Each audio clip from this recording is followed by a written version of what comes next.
Olá pessoal, tudo bem com vocês? Meu nome é Jaqueline e eu sou a formadora da disciplina Estatística Aplicada à Educação.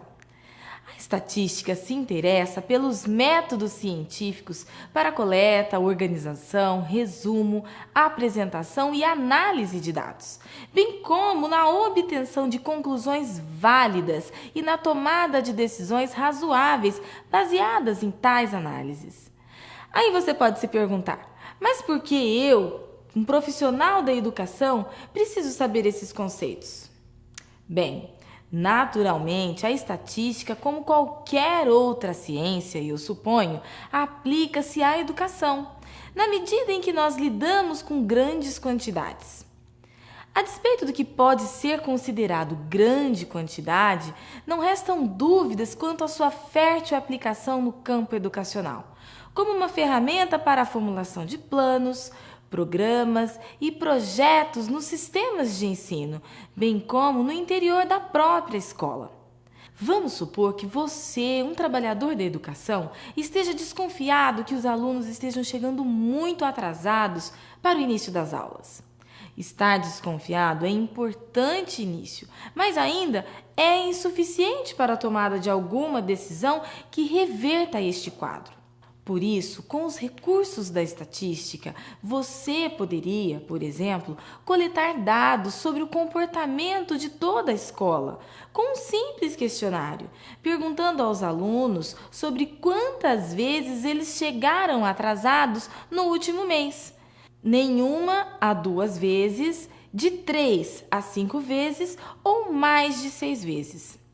Observe que a partir destes dados, você pode analisar se essa desconfiança condiz com a realidade e que medidas, caso necessário, devam ser tomadas.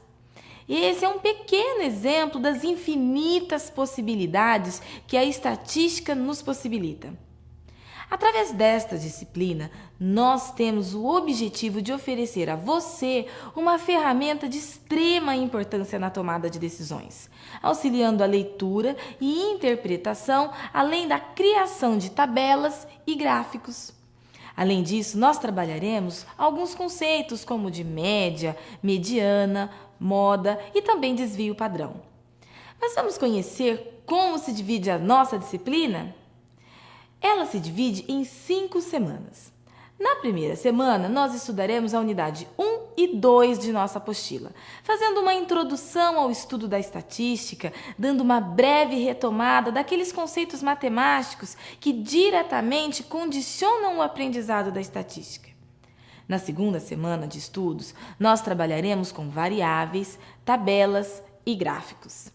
Nesta unidade, nós estudaremos o que é uma população e uma amostra. Aprenderemos a diferenciar a estatística indutiva e a estatística dedutiva. E também nós aprenderemos sobre variáveis e como apresentar de maneira prática os nossos dados por meio de tabelas e de gráficos. Na terceira semana de estudos, nós veremos os fundamentos de frequência, distribuição de frequência e curvas de frequência. Já na quarta semana de estudos, nós estudaremos a distribuição de frequência, trabalhando já com a organização dos dados. E na última semana de estudos, nós vamos revisar todos os assuntos estudados e fortalecer determinados pontos que foram considerados mais importantes para que você consiga enxergar a estatística como uma ferramenta de apoio e análise dos dados. Nestas 5 semanas, nós teremos várias atividades avaliativas que serão desenvolvidas através de nossa plataforma virtual. E como será calculada a nota de vocês? Nós faremos uma média ponderada. 49% de sua nota virtual corresponde às atividades virtuais, ou seja, fóruns de discussões, envios de arquivos, questionários e jogos virtuais, que serão sempre orientados e intermediados pelo tutor virtual, através do nosso ambiente virtual de ensino e aprendizagem. Os 51% restantes serão através da avaliação presencial, que será uma prova objetiva com questões de múltipla escolha, associativas e verdadeiro ou falso. O tutor irá corrigir todas as suas atividades virtuais, Por exemplo, nós teremos atividades de envio de arquivo. Nela, o tutor verá se você conseguiu atender aos objetivos propostos.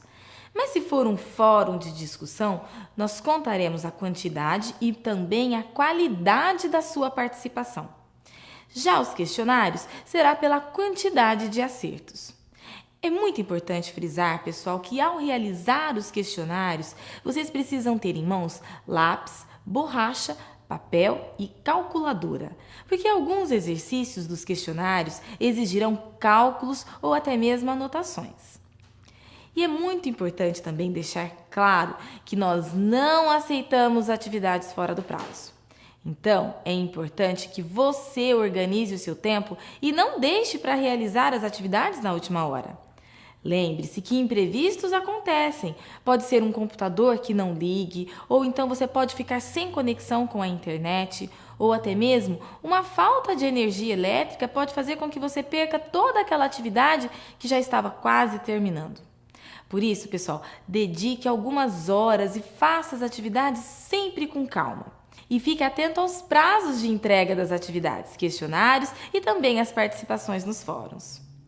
A nota final do período virtual será sempre uma média aritmética das notas de cada atividade avaliativa. Você estará aprovado se sua nota final for maior do que 6. Porém, se a sua nota final for menor do que 6, será necessário realizar uma recuperação final, que será composta por uma prova presencial com o conteúdo de toda a disciplina.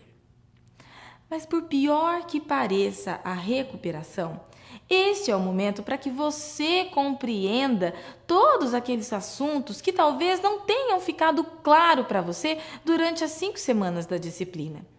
Seja qual for o motivo pelo qual você não conseguiu atingir a nota mínima para aprovação, este é o momento para você relaxar e retomar os seus estudos.